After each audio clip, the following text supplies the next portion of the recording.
नमस्कार, कल्पना voice channel में आप सभी का स्वागत है। आज की हमारी कहानी है परवरिश।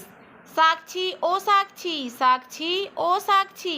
पड़ोसी ताई जी की गुस्से वाली आवाज़ सुनकर मैं हैरान हो गई, क्योंकि ताई जी को आज तक किसी ने भी गुस्से में नहीं देखा था। वे बहुत ही मृदुभाषी, विनम्र और मोहल्ले में सबसे मिलजुल कर रहने वाली बुजुर्ग महिला थीं। उनकी तेज आवाज़ से मेरे सास ससुर जी और ननंद सभी ड्राइंग रूम में आ गए। आज रविवार होने से पतिदेव ऊपर अपने कमरे में क्रिकेट देख रहे थे। ताई जी की आवाज़ इतनी तेज और गुस्से वाली थी कि जो पतिदेव चाहे कुछ भी हो जाए, क्रिकेट मैच देखते देखते टस से मस नहीं होते थे। वे भी नीचे आ गए, मैं भी किचन में से बाहर आ गई। मुझे देखते ही ताई जी ने गुस्से से पूछा, रूपाली कहाँ है? कहाँ है रूपाली? वो तो बाहर खेलने गई है। क्यों, क्या हुआ ताई जी? क्या हुआ? अरे तुम्हें पता नहीं कि क्या हुआ? तुम्हारी बेटी ने, मैं किसी अनहोनी की आशंका से डर गई। ससुर जी, सासू जी आदि सभी पूछने लगे, क्या हुआ? अरे बच्चों को सिर पर बैठाना चाहिए, लेकिन इतना भी नहीं कि वे अपनों से बड़ों से, 60 साल के बुजुर्ग से ऐसी मस्ती करें। पतिदेव ने पूछा, लेकिन ताई जी ये तो बताइए कि रूपाली ने आखिर किया क्या है? क्या बताऊं बेटा, रूपाली ने इनकी आंखों में ना जाने क्या फेंक दिया। इनकी आंखें बहुत जलन कर रही हैं। इन्होंने ठंडे ठंडे पानी से आंखें 2-4 बार धो लीं, लेकिन जलन कम नहीं हो रही है।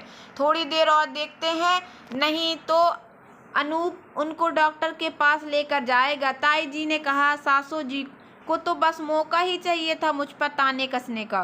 वो तो ऐसे शुरू हो गई जैसे ताऊ जी की आंखों में मैंने ही कुछ डाल दिया है, या मैंने रूपाली से ऐसा करने को कहा है। हमारे भी इतने बच्चे हुए, लेकिन मजाल है कि किसी ने भी बड़े बुजुर्गों के साथ ऐसी बदतमीजी की हो। आखिर ये अपनी अपनी परवरिश का नतीजा है। ये आजकल की बहुओं को अपने खुद के सजने संवरने और घूमने फिरने से फुर्सत मिले, तब तो ये बच्चों से तरफ ध्यान देना।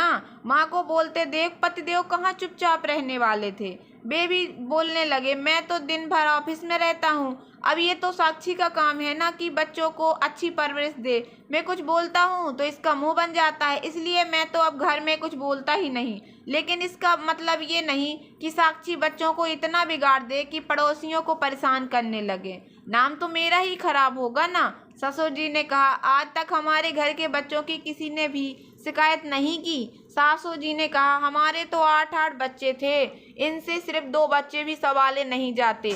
अब बस यही दिन देखना बाकी रह गए थे। मैं सब चुपचाप गर्दन नीचे कर सुन रही थी। और क्या करती, आखिर गलती तो मेरी बेटी ने की थी ना। जब बच्चे कोई भी गलती करते हैं तो उसमें बच्चों से ज़्यादा कसूरवार माँ को ही ठहराया जाता है, और बच्चे जब अच्छा काम करते हैं तो ये सब उनके खानदान के खून का असर रहता है। रूपाली अभी 4ठी कक्षा में है। उसने कभी किसी के साथ बदतमीजी नहीं की। घर बाहर सभी का कहना वो मानती है। घर के छोटे छोटे कामों में भी हाथ बटाती है। छोटे भाई का ख्याल रखती है। हर साल सिर्फ खुद की कक्षा में ही नहीं, वो पूरे स्कूल में अव्वल आती है। स्कूल में विभिन्न प्रतियोगिताओं में, मोहल्ले के गणेश उत्सव आदि में भी हर बार इनाम जीतती है। तब कभी भी घर के लोगों ने रूपाली की अच्छे से परवरिश करने के लिए मेरी तारीफ नहीं की। और आज बिना यह जाने कि रूपाली ने ऐसा क्यों किया, मेरी परवरिश पर ही सवाल खड़े कर दिए। मुझे मन ही मन रूपाली पर बहुत गुस्सा आ रहा था। कितना ज़्यादा वक्त देती हूँ मैं अपने बच्चों को, उन्हें हर बात बहुत प्यार से समझाने की कोशिश करती हूँ। उसका ये नतीजा आने दो से आज तक कभी दोनों बच्चों पर हाथ नहीं उठाया मैंने, लेकिन लगता है लातों के भूत बातों से नहीं मानेंगे, बस आने दो से। इतने में रूपाली को आता देख ताई जी बोलने लगी, लो आ गई महारानी, पूछो अपनी लाडली से क्या फेंका उसने बाबूजी की आंखों में। और क्यों फेंका? मासूम तो इतनी बन रही है जैसे उसने कुछ किया ही नहीं। रूपाली के चेहरे से बिल्कुल ऐसा नहीं लग रहा था कि उसने कोई गलती की है। वो मेरे पास आकर कहने लगी, मम्मी कल आपने मुझे समझाया था ना कि गुड टच और बैड टच क्या होता है।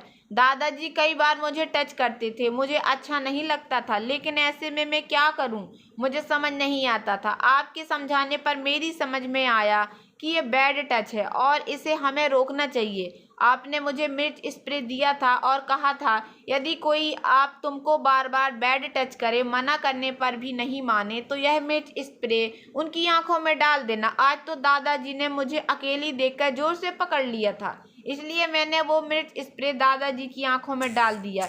यह सब सुनने के बाद साक्षी बोली, सभी लोग मेरी परवरिश पर उंगली उठा रहे थे। मैंने अपने बच्चों को बहुत ही अच्छी परवरिश दी है।